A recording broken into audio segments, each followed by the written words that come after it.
अस्सलाम वालेकुम and very happy Eid Mubarak. As you know कि रील सिर्फ 1.5 मिनट की हो सकती है, सो टू द पॉइंट आते हैं। एज़ यू नो कि ईद एक होली फेस्टिवल है हम मुस्लिम्स का, and I don't know why इस बार कोई स्पेसिफिक कलर मैंने डिसाइड नहीं किया था। एंड यू नो कि जब बॉयज़ कोई स्पेसिफिक कलर डिसाइड ना करें तो वो क्या पहनते हैं। So today I am gonna wear this black texture shalwar kameez along with these Peshawari I guess, and let's style then. Good हो गया जी।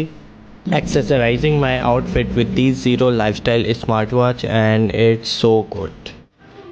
वेट, एक चीज़ तो रह गई। एंड यस, अब लग रहे हैं ना पूरे ख़ानदानी। ईद की नमाज़ के लिए एक जन्नत भी पकड़ लिए and now we are fully ready, so let's go.